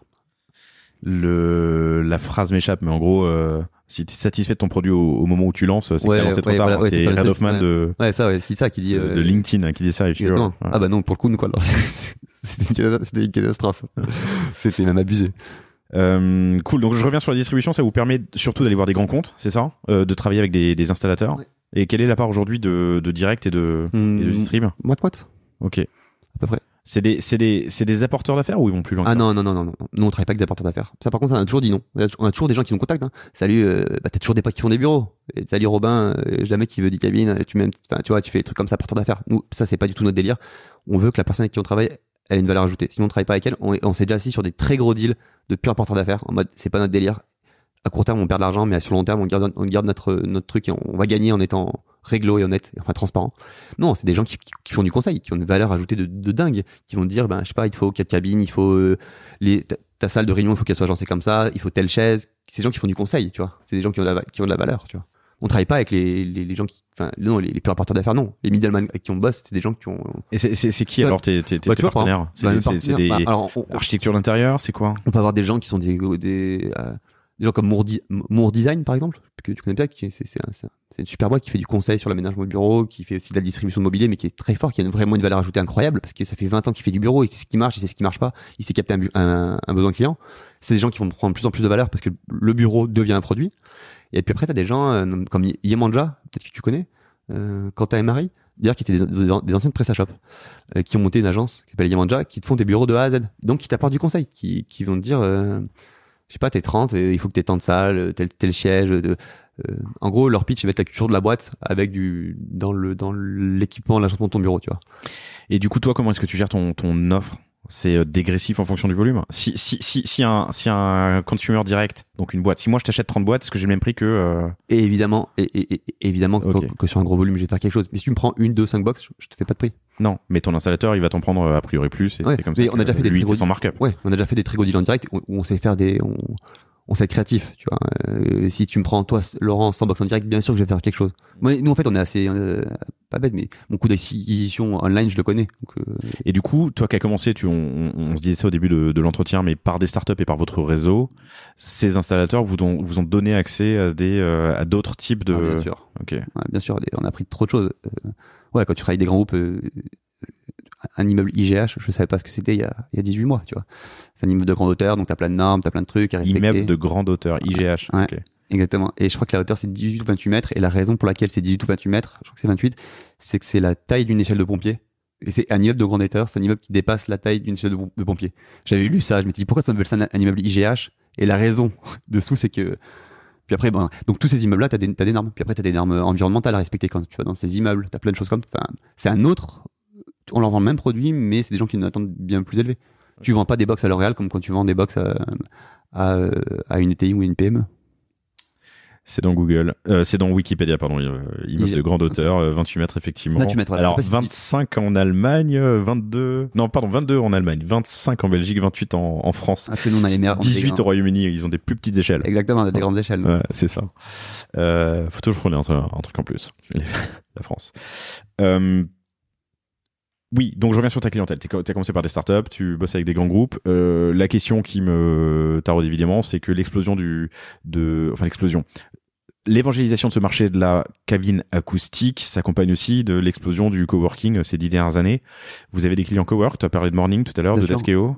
En fait, si tu veux, beaucoup de gens qui sont du coworking ont développé une expertise sur la gestion de bureau, parce que quand tu fais du cowork, en fait, tu fais du bureau, tu sais faire du bureau, donc il y a du bureau ouvert, ce qu'on appelle open space, et donc ces gens-là, ils vont revendre leur expertise à des gens, tu vois. Quand tu sais faire du coworking, tu sais faire des bureaux, donc tu vas aussi revendre cette expertise-là. Oui, donc on passe beaucoup avec Morning. Deskeo, c'est des bureaux opérés, c'est un peu différent, c'est un modèle un peu différent. En gros, ils prennent un 369, ils font du branding, donc ils prennent ce 369 qui est l'historique de l'immobilier, mais ils le packagent dans un produit. Donc t'as une offre, t'as un prix, t'as du marketing, t'arrives dans tes bureaux, tu vois, c'est brandé, c'est packagé, c'est un produit le truc. Donc beaucoup d'opérateurs de bureaux, pas mal de coworking, on bosse beaucoup avec Morning, voilà quoi. Raconte-moi, explique-moi plutôt. Je crois que tu m'as dit un client moyen te prend 2 box. Ça c'est pour notre clientèle en direct. Clientèle en direct 2 box à l'achat. Ouais. Et en rebuy? J'ai pas la statistique exacte, il faut que je regarde, mais en tout cas on fait énormément d'upsell. En gros, 50% du business il vient de l'upsell, mais c'est une fausse statistique, mais parce qu'il y a beaucoup d'upsell avec des agenceurs, tu vois. Par exemple, si je travaille avec Moore Design, il va me distribuer chez, je sais pas, n'importe quoi, chez X, chez Y, mais c'est comptabilisé comme un upsell. Mais mes clients en direct, je fais beaucoup d'upsell. Historiquement, c'est une statistique qui est pas mal qui est pas mal. On a beaucoup travaillé avec des startups. Donc, le Next 120 et Next 40. Ouais. C'est une appellation, enfin le French Tech 120 et voilà, le Next French Tech 40, 120, un truc comme ça. Je pense qu'on a plus de 50% de ces clients-là, en Ouais. même direct ou en indirect, mais ça, c'est des gens qui grandissent très vite. Donc, si tu veux, quand j'ai mis le pied dans la porte chez eux, ben, je vais les upsell. La raison pour laquelle c'est de l'upsell, c'est que quand t'as pris une cabine chez Work with Island, déjà, on espère que t'en es content, on en est même convaincu. Mais surtout, c'est que tu vas pas prendre une cabine d'une autre marque, tu vas pas avoir une Nike au pied, une Adidas à l'autre pied, tu vois. Dans tes bureaux, ça va pas aller. Donc, t'as une thématique de vite capturer des nouveaux clients, parce qu'une fois que t'as mis une box, tu peux mettre d'autres produits. Si la boîte grandit, a des besoins, mais du coup, toi, tu le travailles d'une manière particulière. Quand t'as mis le pied dans la porte, assez naturellement, les gens, ils reviennent vers toi. Mais tu les relances, tu les Oui, actives. bien sûr. Qu'est-ce que tu as mis en place comme process Bien sûr. Nos commerciaux, tous les 6 mois, ils vont rappeler le client. Bonjour, vous êtes content? Tu vois, je crois 180 jours après la livraison, t'as un petit NPS qui part. Alors vous êtes content? On va parler à nos clients. S'ils sont pas contents, on envoie notre personne au SAV faire voir pourquoi ça va pas, si ça va pas, parce qu'il n'arrive pas trop souvent, plus très souvent maintenant. Ouais, si, bien sûr, on garde une super relation avec nos clients. Ouais. Ok. Tu vois, même là, on va lancer une offre de parrainage. On pense qu'on a aujourd'hui assez de clients pour que ça fasse du sens. Tu vois, on a un peu plus de 1000 clients, je pense. Et sur 1000 clients, t'as un ordre de grandeur de nouveaux clients en 2022? Je dirais entre 500 nouveaux clients l'année dernière. Donc la moitié de ta clientèle actuelle, enfin de tes clients actuels, date de l'année dernière. Ouais, on a une, pas se mentir, on a une très belle année l'année dernière parce que on Tu avait l'attribues à quoi? on avait un bon produit. Bah, en vrai, c'est bête, hein. Tu vois, c'est les fondamentaux. Tu vois, Non, mais ça, c'est un fondamental du panier. À la base, il faut un bon produit. Ouais, c'est ça. Ouais, mais tu vois, c'est des trucs bêtes. Tu vois, quand en école de commerce, on dit le mix marketing, les 4P. Toi, moi, j'étais en école, je dis, mais what the fuck, ce blabla, quoi. Tu vois. Et en vrai, c'est vrai, on a un bon produit, à un bon prix, qu'on distribue bien. Bah, en fait, ça marche, tu vois. C'est des trucs tout cons. Et moi, je me souviens quand j'étais en école, tous ces trucs, les matrices de Porter, les trucs qu'on disait, mais ouais, les mecs, vous êtes satellisés, c'est pas ça la vraie vie. Bah là, tu vois, aujourd'hui, ce qui fait que ça marche la dernière, c'est qu'on avait un bon produit. Iceland Solo qui nous a fait connaître. À un bon prix, qu'on savait bien distribuer, avec 2 canaux de distribution, bah ouais, ça fait un truc qui marche, tu vois. On n'a pas réinventé la roue 50 fois, on connaît bien nos canaux d'acquisition. Voilà. Après, je te casse pas que c'est encore hyper dur, tu vois. Les 4P, hein, pour ceux qui n'ont pas fait d'école de commerce ou qui sont pas penchés sur le sujet, hein, c'est produit, prix, distribution et promotion. Distribution en anglais, c'est place. Les 4P. Et promotion, on n'en fait pas trop. Ça, pour le coup, c'est un truc, tu vois, c'est... Jamais? Très rarement. Franchement, c'est extrêmement... Sur les trucs... Ton produit, il est là, existant, t'as pas de fin de stock, tu le produis à la commande, ou alors tu prends un peu d'avance. Non. Aujourd'hui, vous prenez de l'avance, hein, du coup, sur la commande. Ouais. Okay. Bien sûr. Mais non, et pourquoi on fait pas promotion? Tu vois, en fait, nous, on pense que c'est un truc de, je sais pas, de respect client, c'est peut-être un grand mot, mais toi, tu m'achètes 3 boîtes. Tu vas les payer 3 x 4, 12 000 euros hors taxe. Demain, tu sais que ton copain, à 3 rues à côté, il a eu 500 euros de réduction. En fait, tu vas te dire, mais pourquoi est-ce qu'il a eu un prix, moi pas de prix, j'ai pas demandé? Tu vois, ça va pas te mettre en confiance avec moi. Tu vois? Oui, et puis il y a pas de sentiment d'urgence. Enfin, tu vas pas acheter des boîtes pour Black Friday. Non, mais on peut avoir des promotions, genre, tu vois, des mois. T'as une saisonnalité Forcément, t'es en France, hein, l'été, l'été c'est un peu plus calme, mais oui, t'as un peu de saisonnalité. Je dirais le premier semestre de l'année, c'est le gros semestre. C'est là qu'on s'équipe. Ouais, c'est là t'as fait des budgets en fin d'année et premier d'année, tu sors. Quoi. Après, je peux pas te dire. En fait, ça c'est ce qu'on sent comme ça, c'est au doigt mouillé, mais on a que 3 ans, donc j'ai pas assez de data pour te dire on le sent, mais on n'a pas assez d'historique pour établir une règle sur ça. Ok. Tu t'es pris les pieds dans le tapis à un moment? Donc la première année, j'ai compris qu'il y a eu des évolutions sur le produit. Ouais, toujours. Mais le transport, enfin c'est une palette de 250 kilos, c'est pas rien quoi. Franchement, ça va maintenant, tu vois tout. Okay. Non, mais en fait, si tu veux, c'est l'équilibre qu'il a trouvé. En gros, si tu veux, ce qui est très dur dans le hardware, c'est équilibrer tes forces commerciales et marketing avec ta production. Alors historiquement, sales et marketing, on avait toujours de l'avance sur la prod. Parce que on savait pas faire, et puis Yann et moi on était plutôt de la partie business, je veux dire de l'entreprise. Donc maintenant on a monté en prod, on est très fort en prod, très fort en opération. Et puis maintenant, là les opérations elles sont très fortes. Et donc nous le marketing et le sales, on doit aussi monter en conséquence. Mais c'est cet équilibre constant à trouver, que tu dois trouver, qui est très dur, parce qu'aujourd'hui, on sait produire beaucoup, mais si on overstock, c'est un peu la galère, ça va nous coûter cher. Donc il faut qu'on progresse aussi en sales. Et c'est cet équilibre entre la production, la supply, les stocks, et la force commerciale / marketing à trouver. Et ça c'est dur. Et puis nous c'est la première fois qu'on le fait à cette échelle là, tu vois. Ouais, tu gères 25 employés, t'as 20-25 employés, tu vas en recruter 10 dans l'année, tu l'as jamais fait. En plus tu fais du hardware, franchement le hardware c'est quand même nous quand ça pète chez un client à Marseille, ça pète chez un client à Marseille, il faut aller à Marseille quoi, c'est pas tu fais pas une commande sur Git, vas-y je push mon code, je te l'ai réparé ton bouton qui clignote, tu vois. C'est en mode c'est des gens qui utilisent le truc Donc t'envoies ton mec du SAV qui prend un train qui va à Marseille et qui répare la box et il revient à Paris et ton client il est content et nous comme on est les gens, ça c'est encore à mon associé que je dois ça, cette exigence du SAV, c'est que c'est un facteur d'upsell quoi. On a des gens qui ont des box à Marseille, n'importe quoi, Marseille ou n'importe où, mais loin de Paris en tout cas, il faut faire les placements. On y va en 48 heures, les gens ils sont choqués quoi, ils sont waouh, ok ouais les mecs, j'avais ma petite vis qui était mal vissée, c'est de l'upsell quoi. On sait que le client il va nous rappeler. Et c'est pas un truc que tu peux Enfin, je sais pas, tu t'as quand même, tu étudies le problème avant de partir? Ah, bien sûr. Alors, historiquement, non, on y allait un peu comme, parce qu'on c'était le début, mais non, oui, t'as une checklist de questions, on a des moyens de réparation, on sait que, je sais pas, tu vois, un truc tout bête, t'as un détecteur de présence dans la box, mais qui allume les lumières et les ventilateurs. Et le problème, c'était, la lumière s'éteint toutes les 30 secondes parce qu'en fait, les gens, ils bougent pas dans la box. Alors, t'as deux choses à faire. Déjà, c'est, il faut bouger dans la box. Et puis, surtout, t'as ton détecteur de présence, tu le tires et tu augmentes le temps, tu vois.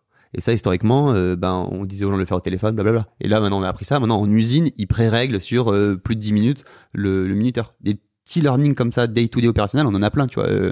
Où on se dit, notre usine, mettez les détecteurs à plus de 10 minutes. Et maintenant, on a beaucoup moins de gens qui nous appellent parce que, de base, quand on l'achetait, le composant il était réglé à 3 minutes. Mais c'est ça aussi le problème de faire du direct, c'est qu'aussi, tu parles à tes clients, donc toutes les galères, c'est pour ta pomme. Oui, tous les apprentissages sont pour ta pomme aussi. Enfin, c'est gagnant-gagnant. Ouais. Et même, tu vois, sur la manière dont on lance des nouveaux produits, qu'est-ce qu'on met dans nos produits, ça, c'est un truc hyper important et que je t'ai pas dit de l'intérêt de faire ça en direct, c'est que les produits progressent beaucoup plus vite. Si t'as un middleman, si tu fais que de l'indirect, en fait, tu parles très peu à tes clients. Donc, tu sais pas c'est exactement ce qu'il veut, ton client, tu vois. Forcément, si t'as un middleman, tu le sais, mais t'as quand même un petit layer qui fait que l'information n'est pas aussi bien transmise. Nous, il y a un souci ou un truc qui va dans le mieux, ils nous écrivent sur le chat et on leur parle. Et un truc de fou, tu vois, souvent j'hallucine. On a peut-être allé dans le monde entre 15 et 30 compétiteurs sérieux. Je pense qu'il y a 15% qui a un clic to chat sur son site. Genre, moi, je suis en mode, waouh, mec, on est en 2023. Et en France, des Français qui ont un clic to chat sur leur site, je crois qu'on est les seuls. T'es en 2023, tu vois. Après, c'est notre stratégie, tu vois. Et nous, notre stratégie, c'est être transparent, de parler à nos clients. Mais t'es d'accord avec moi, enfin, tu vois ce que je veux dire. Je te laisse continuer. De pas avoir click to chat, et en plus, toi, nous, on a un click to chat. Rien, on est une startup, donc on a tous les outils, tu vois, on est sur HubSpot. C'est dans Slack, toute la boîte voit les chats, tu vois. Donc, si c'est un chat client, tout le monde voit, putain, le lead, il vient de là. Si c'est un problème SAV, l'équipe produit, elle voit qu'il y a un problème SAV sur le chat. Ça rentre tout au même endroit. Et on les voit pas, nos clients, mais on leur parle, tu vois. Et en fait, je pense qu'en B2B, il y a tellement de choses à faire pour t'inspirer du B2C, tu vois. Je pense que en e-commerce, t'as trop de modèles que tu pourrais switcher.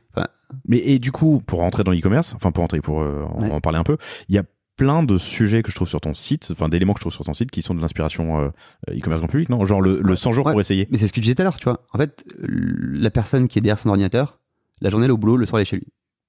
On essaie de lui proposer une expérience qui soit cool.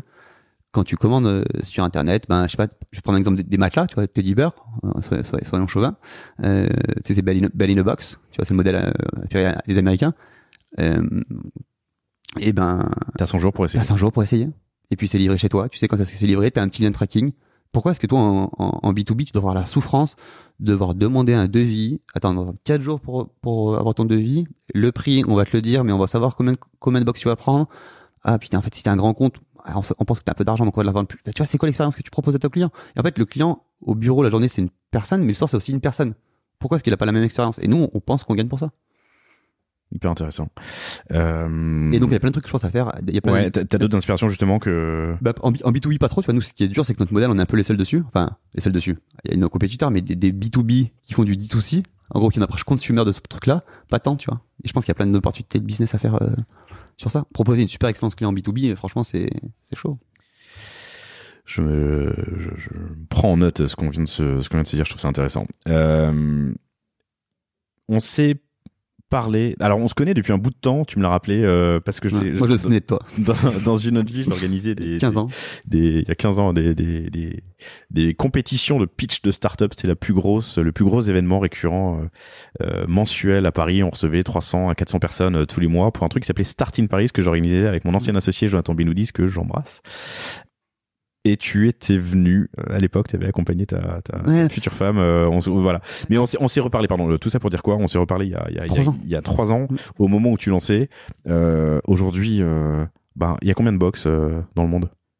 Des nôtres ou Ouais, des vôtres. Des Les Work with Island. Il y a combien d'Island sur le marché? 5 000 4-5 000. Ouais. Donc 2-3 ans après, tu as vendu 4-5 000 box. Je sais pas combien ça fait. On s'y est accumulé. Vous ferez le calcul, chers auditrices, chers auditeurs. Raconte-moi tes leviers d'activation, de marketing, d'acquisition. Non, ça c'est moi qui gère ça. Donc ça, je pourrais t'en parler. Vas-y. Énorme marge de progression. Parce que moi, je n'ai pas de là. J'ai appris un peu sur le tas, tu vois. Tu le gères.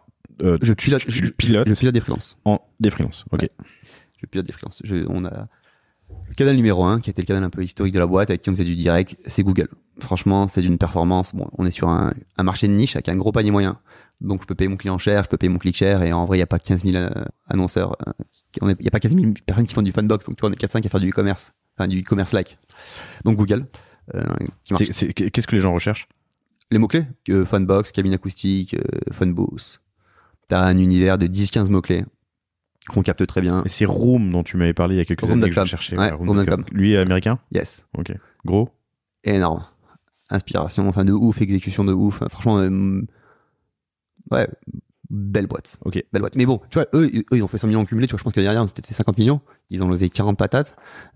On a levé 500 000 euros, quoi. Et je dis pas que c'est pas bien. C'est juste un autre modèle, c'est un modèle américain où ils ont voulu faire un modèle, on va inonder, spread the world, tu vois. Ouais. Et tu vois, là, on a les premières rumeurs comme quoi ils se désengagent un peu de l'Europe. Donc tu vois, ils sont en mode on va conquérir le monde. Et franchement, c'est des Américains, quoi. Trop forts, quoi.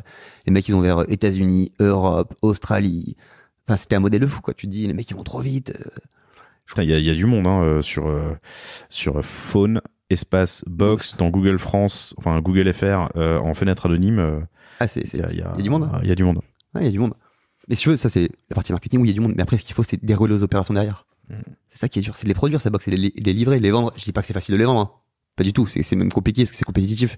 Mais ce qui est compliqué, c'est de les fabriquer et de les vendre.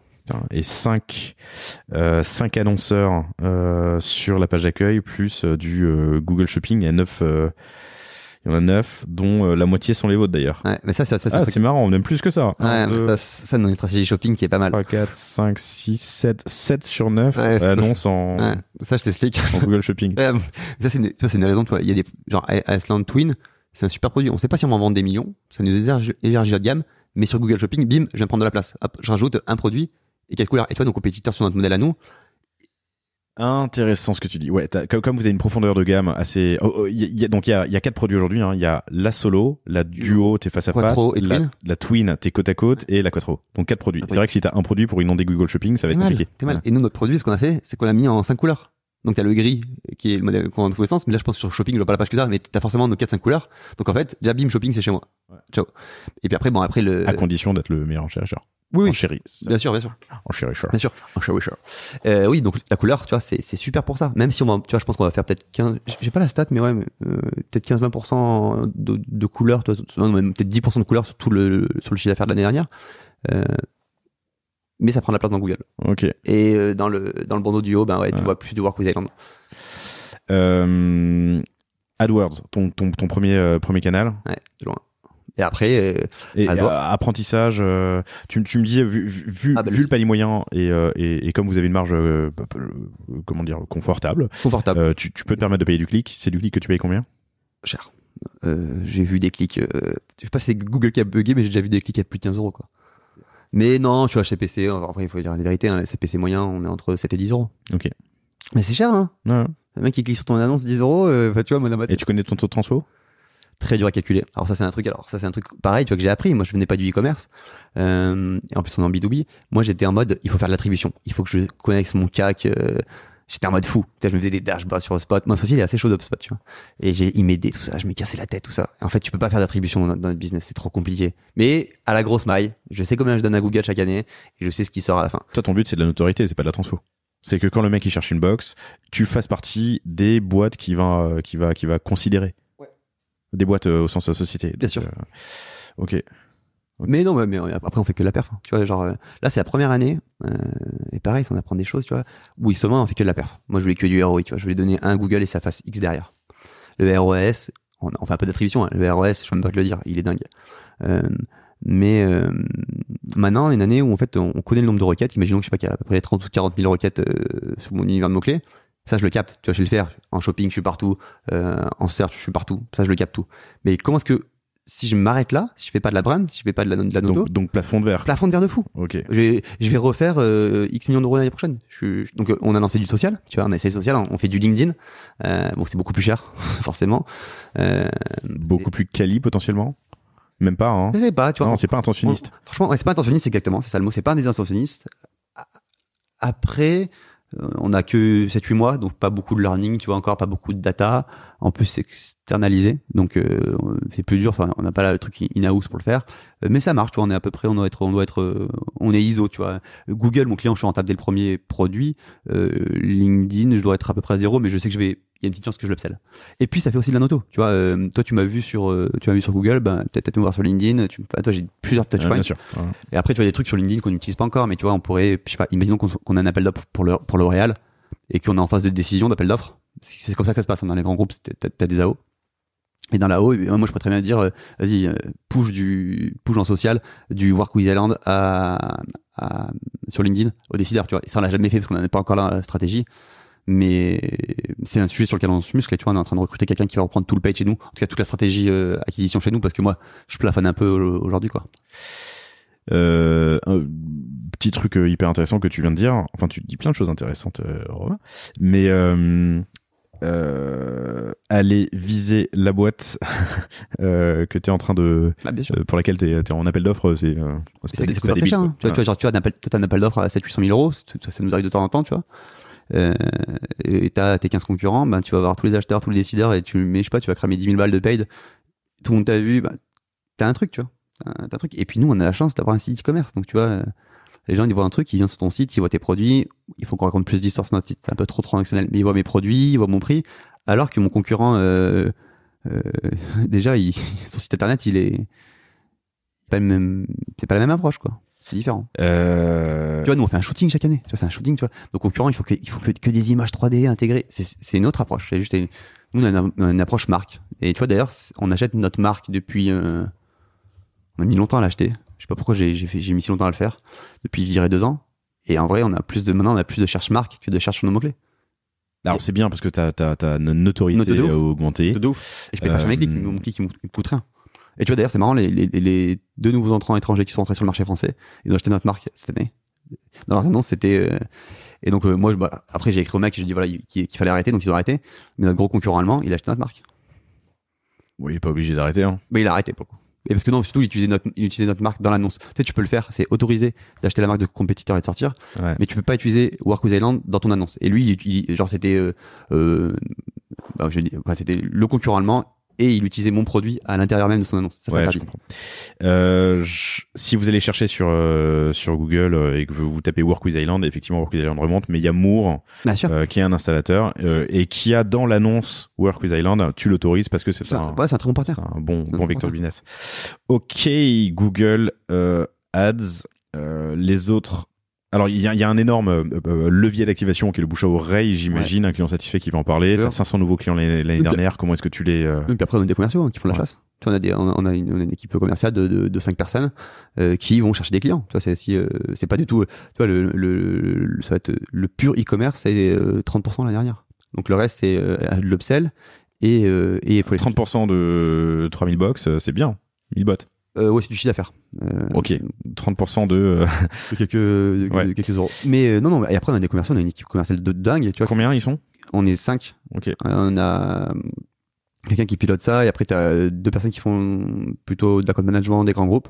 Tu vois, qui vont gérer les morning coworking, nos gros partenaires, les gros clients. Et on a 2 personnes qui font tout le rentrant, tout l'inbound. Qui gère ça quoi, day to day quoi. Okay. On est 5. Et la chasse, t'as des automatisations. Ouais, ça c'est un sujet qui est hyper dur. Tu vois, sur un sujet, on commence à arriver à le faire. On a tout essayé, on l'a fait en interne, ça marche pas trop mal, c'est bien. Là on l'a outsource avec une boîte et ça marche très bien.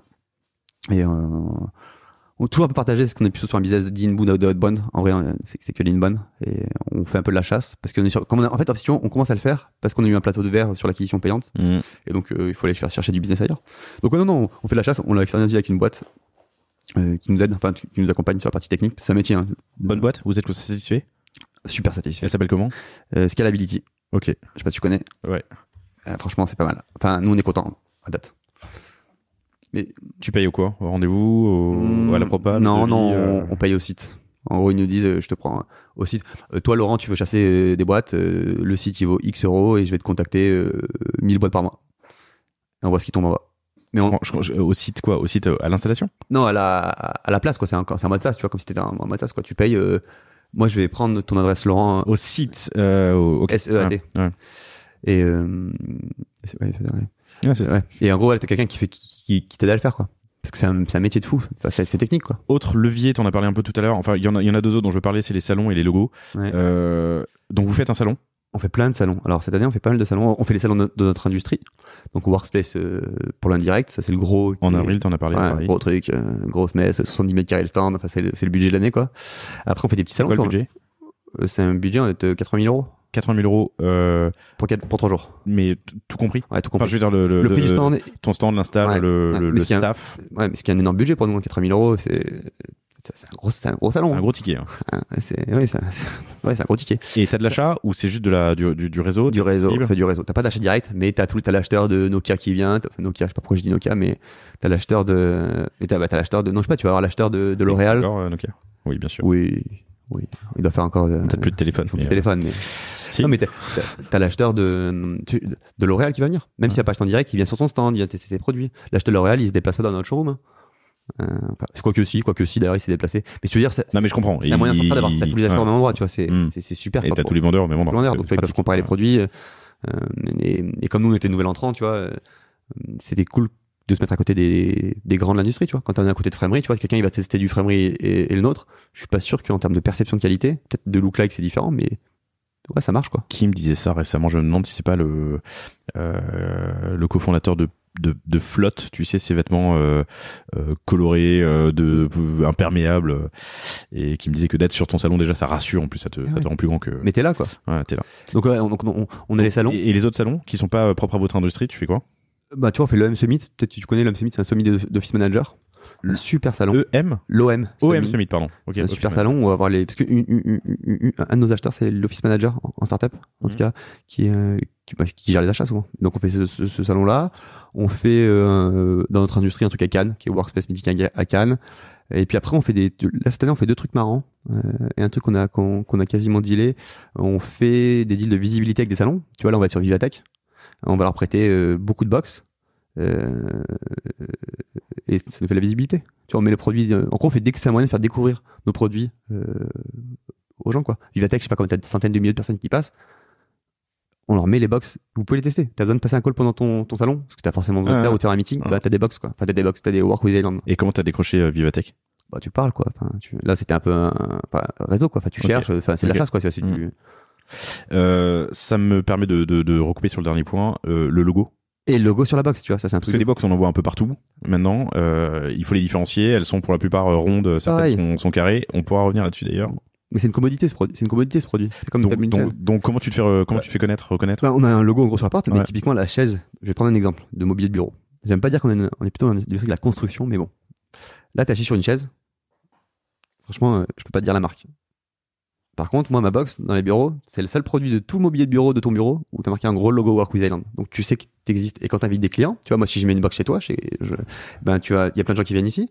Il peut pas dire j'ai bien aimé cette chaise, c'est quoi la marque? Par contre, la box, il a vu le logo en gros en bas à droite, et il va dire Work with Island, il prend une photo avec son téléphone, puis il va chercher après, tu vois.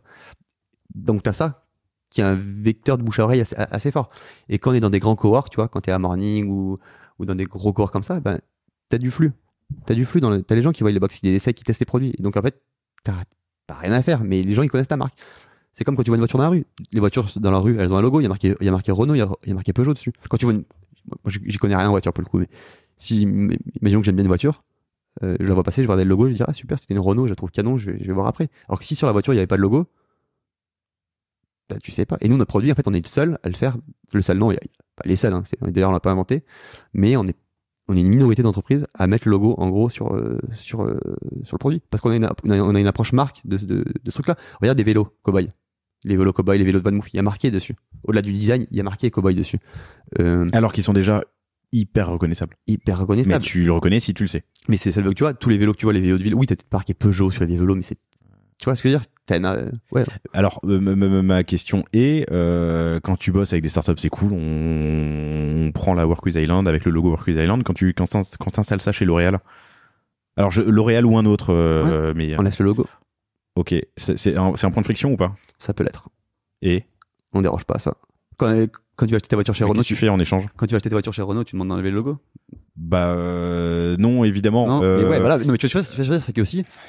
Mais c'est pas pareil, je dis Non, pas avec Renault Je fais de la en direct. provoque. Non, Bien sûr. fais de la Mais provoque. nous, on a une politique qui est sur tous les sites Cosa Nostra qui sortent, et on fait plein de sites, e-com, vitrine ou des apps. On demande à ce qu'il y ait, et c'est dans les conditions générales, hein. Voilà.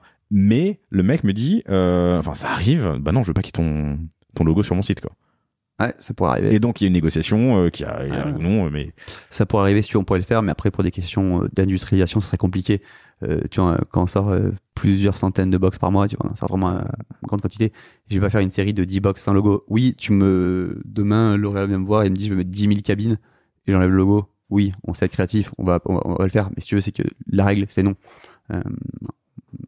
Enfin, vraiment, c'est un projet industriel, tu vois, et on fait ça en France, et donc on va pas se rajouter des bâtons dans les roues en faisant de la petite série custom pour parce que le TU du coin là en veut 20. Tu vois, tu viens me voir, je veux 20 box sans ton logo, je lui dis non, je sais pas faire. Ou au pire, ce que tu fais, tu mets de la vitrophanie dessus, tu camoufles le truc, tu fais ton truc, mais je te fais pas du c'est custom. pas toi qui veux le faire, quoi. Non, non, ok. c'est vraiment une approche industrielle, si tu veux. On peut pas faire de la personnalisation. Ce que savent très bien faire cependant nos compétiteurs qui sont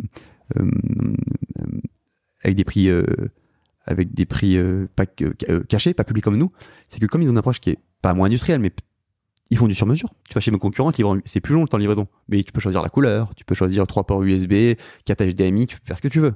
Mais c'est plus. Toi, t'as commodisé, t'as rendu commodité. Enfin, t'essaies de rendre c'est l'ambition. d'en faire une commodité. Je sais pas du tout. Donc, je commande ma box aujourd'hui, je l'ai dans 3 jours. Exactement. Elle est telle qu'elle est. Elle est au bon prix, mais il y a le logo, il y a ci, il y a ça. Exactement. Okay. Tu vois, on a un stock. Le best-seller, c'est la Iceland Solo grise avec la face blanche. Ouais.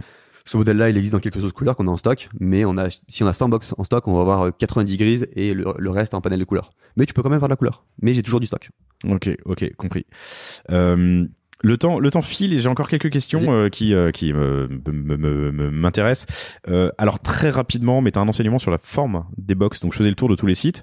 Les vôtres sont coins arrondis. On en trouve certaines avec des coins carrés. Alors ça c'est marrant, c'est une petite histoire qu'on raconte, qu'on se dit à Kion, c'est une erreur qui est aujourd'hui peut-être un avantage. Les box, ce que je vais appeler pas chères, comme nous distribuées sur internet, blablabla, elles sont carrées. Parce que faire du carré, c'est beaucoup moins cher que faire du rond. Parce que quand tu vas faire du rond, tu dois cintrer, blablabla. Mais nous quand on s'est lancé, on n'y connaissait strictement rien. Et quand je dis strictement rien, c'est qu'on n'a jamais mis le pied dans une usine. Et je te raconterai comment est-ce qu'on était reçus dans les usines, c'était marrant. Et donc nous, on avait pris un cabinet de design industriel pour aider un peu à shaper le truc au début, quoi, pour avoir un petit truc pour aller dans les usines, avoir un petit document. On dit, oh, la veut ronde, c'est joli, comme ça, là, là. On arrive dans les usines, ils disent, ah, mais gars, vous êtes des fous, rond, c'est trop compliqué à faire. On nous dit, mais c'est pas grave, vas-y, c'est plus joli, on s'en fout, le produit, c'est plus important. Et puis après, en discutant avec les industriels, on s'est rendu compte que si on l'avait fait carré, ça aurait été, genre, beaucoup moins cher de la faire carré. Mais aujourd'hui, c'est beaucoup plus rapide. Beaucoup plus simple. Enfin, tout était plus simple. Là, on cintre du bois, tu vois. C'est un délire, quoi, le truc. Mais aujourd'hui, c'est un avantage parce qu'en gros, sur ces nouveaux entrants. Bah ouais, tu vois, on est un peu différent, tu vois. On n'est pas, j'y vais bourrin, on n'est pas un frigo, tu vois. On essaie de faire un truc un peu joli, un peu sympa. C'est pas un pur carré, tu vois. Mais c'est une erreur qui est devenue un avantage. Gros coup de chance. Cool, intéressant. Et dernier point que je voulais aborder, il y en aurait plein d'autres, mais aujourd'hui les boîtes, les box, les islands, elles sont, on les achète entre 4 et 12K. Nous, il se trouve qu'on n'est pas client. J'aurais bien, bref, ça c'est pour plein de raisons, ça s'est pas fait comme ça, mais on a des box dans nos bureaux à Bordeaux, à la Villa Maria.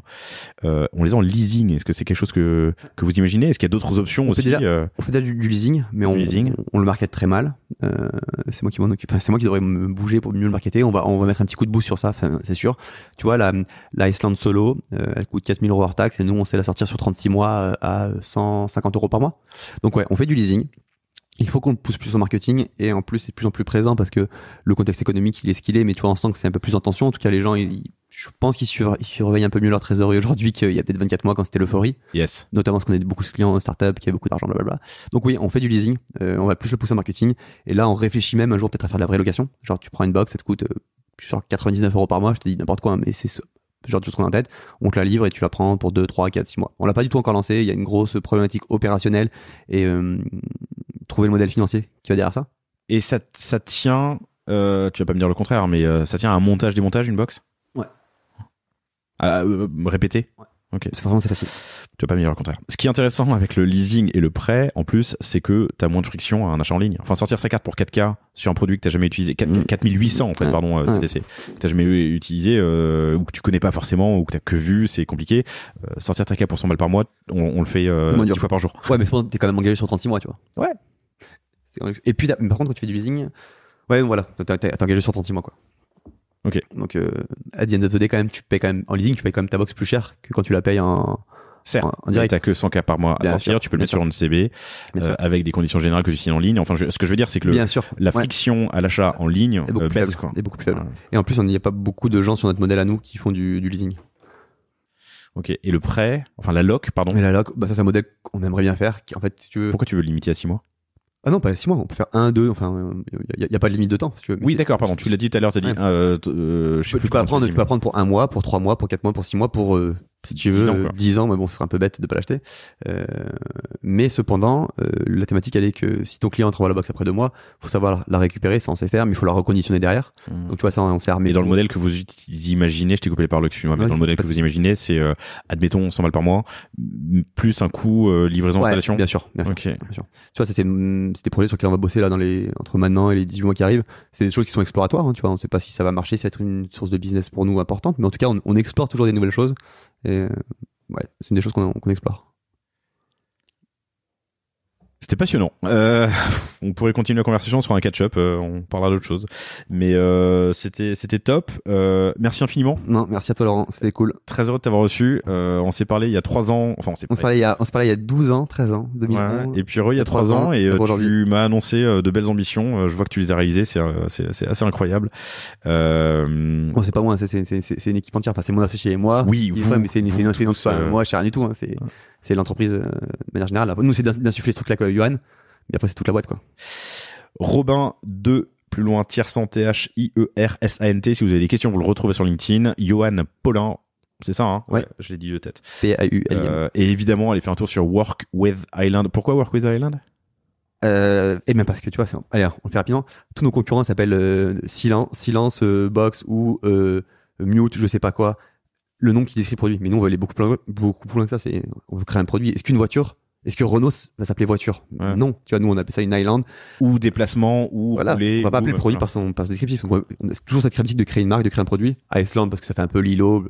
Tu vois, le truc où t'es bien, t'es isolé. Après, Workwith, parce qu'on est en B2B. Et forcément, le Island.com, il était pas dispo. Donc, le Workwith Island, il était dispo. On a acheté ça. Ça fonctionne bien.